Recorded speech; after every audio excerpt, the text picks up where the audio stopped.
আলাইকুম প্রিয় শিক্ষার্থীরা, আজকে আমরা পড়ব অষ্টম শ্রেণীর বিজ্ঞান অধ্যায় 7 পৃথিবী ও মহাকর্ষ। আজকের অধ্যায়ে শুধু আমরা মহাকর্ষ নিয়ে আলোচনা করব। মহাকর্ষ কি, মহাকর্ষ বল কি, পৃথিবীর মহাকর্ষ বল সম্পর্কে নিউটন কি সূত্রটা দিয়েছিল সেই সূত্রের ব্যাখ্যা, এগুলাই হচ্ছে আজকে আমাদের টপিক। তো মহাকর্ষ বিষয়টা বুঝতে হলে আমাদেরকে যেটা জানতে হবে যে আমাদের যে পৃথিবী, এই মহাবিশ্ব, এখানে প্রত্যেকটা বস্তুই পরস্পরকে আকর্ষণ করে। এই আকর্ষণ বলটাকে বলা হয় যে মহাকর্ষ বল। যদি আমাদের মধ্যে অথবা পৃথিবীর সাথে যদি আমাদের কোনো আকর্ষণ বল কাজ না করতো, তাহলে আমরা পৃথিবী পৃষ্ঠ থেকে ছিটকে পড়ে যেতাম। সেজন্য আমাদের মধ্যে তাহলে ধারণা করা হয় যে পৃথিবীর সাথে এবং আমাদের নিজেদের মধ্যে একটা আকর্ষণ বল কাজ করে। বিজ্ঞানী নিউটন যে পৃথিবী পৃষ্ঠের যে কোনো দুটি বস্তুর মধ্যে, মহাবিশ্বের যে কোনো দুটি বস্তুর মধ্যে যে আকর্ষণ, সেটাকে বলেছেন মহাকর্ষ বল। এবং এই মহাকর্ষ বলের উপর তিনি একটা সূত্র দিয়েছেন, যেটাকে বলা হয় নিউটনের মহাকর্ষীয় সূত্র। নিউটনের মহাকর্ষীয় সূত্রটাই হচ্ছে যে আমরা আজকে ব্যাখ্যা করব। তো প্রশ্নটা কি আসবে, মহাকর্ষ বল কাকে বলে এবং নিউটনের মহাকর্ষীয় সূত্রের ব্যাখ্যা লিখো। পরীক্ষায় প্রশ্নটা এইভাবে আসবে, মহাকর্ষ বল কাকে বলে লিখবো, মহাবিশ্বের যে কোনো দুটি বস্তুর মধ্যকার আকর্ষণ বলকে মহাকর্ষ বল বলে। এরপরে ব্যাখ্যাটা আমরা লিখবো, দুটি বস্তু নিব, একটা বস্তুর ভর ধরি m1 আর একটা বস্তুর ভর হচ্ছে m2, যেটা আমি বোর্ডে দেখিয়েছি যে m1 এবং m2 ভরের দুটো বস্তু নিব। বস্তুদ্বয়ের মধ্যকার দূরত্ব হচ্ছে যে d দূরত্বে যদি থাকে, তাহলে এদের মধ্যকার যে বল, সে বলটা হবে যে বস্তু দুইয়ের ভরের গুণফলের সমানুপাতিক। এখানে আমি যে চিহ্নটা লিখেছি, এটাকে বলা হয় সমানুপাতিক চিহ্ন।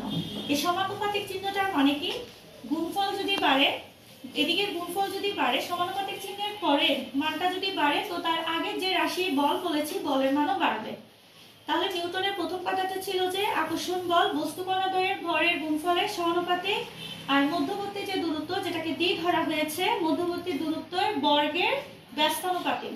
ব্যস্তানুপাতিকটা কিভাবে লেখা হয়েছে, যে বল সমানুপাতিক চিহ্ন আর d স্কয়ার কে 1/d² লেখা হয়েছে, এটাকে বলা হয় ব্যস্তানুপাতিক। এরপরে এটাকে প্রথমটাকে যদি 1 নম্বর সমীকরণ আর এটাকে যদি 2 নম্বর সমীকরণ, যদি 1 নম্বর সমীকরণ এবং দ্বিতীয়টাকে যদি 2 নম্বর সমীকরণ দেওয়া হয়, তাহলে সূত্রটা দাঁড়ায় এক সমানুপাতিক m1 m2/d²। এখানে যে সমানুপাতিক, এই সমানুপাতিক চিহ্নটা উঠে যাবে, এটার পরিবর্তে কি বসবে, g বসবে। এটার পরিবর্তে g বসবে। এই g কে বলা হয় মহাকর্ষীয় ধ্রুবক। g কে বলা হয় মহাকর্ষীয় ধ্রুবক। এই মহাকর্ষীয় ধ্রুবকের মান হচ্ছে, মানটা তোমাদের বইয়ে দেয় নাই, এটার মান হচ্ছে 6.673 × 10⁻⁻11 newton meter square kg inverse 2। অঙ্ক করার সময় এই মানটা কিন্তু লাগবে, ক্লাস 8 এর বইয়ে কিন্তু এই মানটা দেওয়া নেই। এরপর হচ্ছে যে এই জি কাকে বলে, জি কে বলা হয় সার্বজনীন মহাকর্ষীয় ধ্রুবক। 1 কেজি ভরের দুইটা বস্তুকে যদি 1 মিটার দূরত্বে রাখা হয়, এরা পরস্পরকে যে বলে আকর্ষণ করবে, ওই বলের মানটাই হবে জি এর মান। এটাই হচ্ছে যে আজকের মহাকর্ষীয় ধ্রুবক। আর এই পড়ার সাথে আমরা একই সাথে আরেকটা করব, যে শুধু পৃথিবীর যে কোনো দুইটা বস্তু আকর্ষণ করে না, পৃথিবীও আমাদেরকে তার কেন্দ্রের দিকে আকর্ষণ করে রাখে। পৃথিবী আমাদেরকে তার কেন্দ্রের দিকে যে বল আকর্ষণ করে, ওই বলটাকে বলা হয় অভিকর্ষ বল। অভিকর্ষ বল, আপনার ভর কি, আমার একটা পদার্থের মধ্যে, কোনো বস্তুর মধ্যে বিদ্যমান যে পদার্থের পরিমাণ, সেটাই হচ্ছে তার ভর। ভরকে m দিয়ে প্রকাশ করা হয়।